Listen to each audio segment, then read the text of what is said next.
tous, on se retrouve aujourd'hui pour la seconde partie de la vidéo, apprendre le reculé et le revient.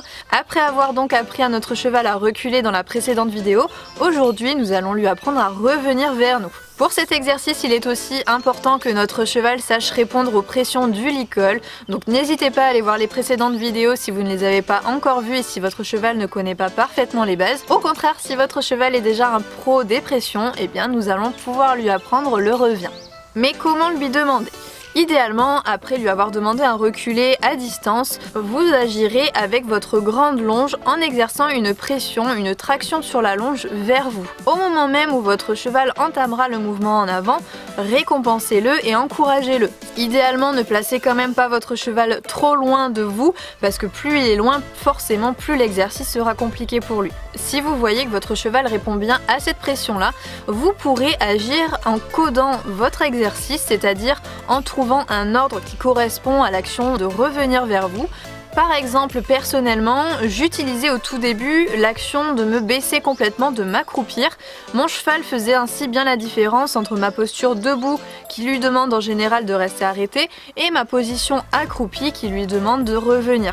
Petit à petit, cette attitude accroupie s'est transformée en une position un peu plus haute et maintenant je n'ai qu'à baisser légèrement mes épaules pour que mon cheval revienne à moi. Vous pouvez choisir le même code ou vous pouvez en inventer un totalement différent, ça n'a aucune importance du moment que vous utilisez toujours le même. L'astuce sera ensuite d'agir sur votre longe en même temps que vous donnez votre code. Évidemment, il ne comprendra pas forcément que votre attitude égale revient, mais il va l'intégrer progressivement et c'est grâce à cela que petit à petit vous parviendrez à vous passer de la longe. C'est vraiment important, je pense, dans cet exercice de réussir le plus vite possible à ne plus agir ou à agir le plus légèrement possible avec cette longe. Parce qu'effectivement, j'ai toujours pour objectif de vous faire parvenir à la liberté et donc si vous êtes tout le temps en train d'agir sur votre longe que vous ne parvenez pas à vous en passer, eh bien ça sera vraiment compliqué le jour où on la retirera. Donc pensez vraiment à avoir l'action la plus légère possible et à faire en sorte que votre cheval ne réponde plus qu'à votre gestuelle. Si vous voulez compliquer l'exercice, il suffit de faire reculer votre cheval de plus en plus loin de vous.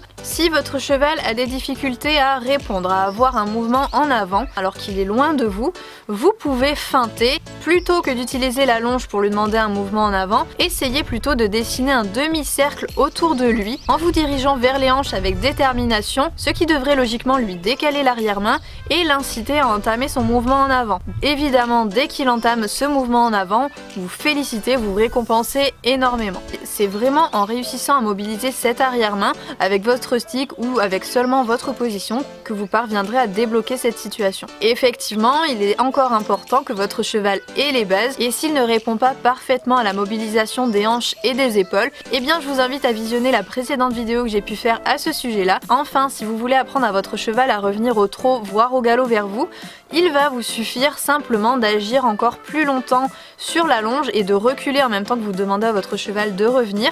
S'il est au pas et qu'il commence à revenir vers vous, continuez à agir, stimulez-le avec votre voix pour déclencher le trot. Évidemment, vous devrez avoir vous une énergie un peu plus importante que celle que vous aviez pour essayer de lui transmettre une nouvelle fois pour qu'il puisse déclencher son trot. Et voilà, cette vidéo est maintenant terminée, j'espère qu'elle vous aura plu. De mon côté, je vous dis à très vite dans une prochaine vidéo. Salut!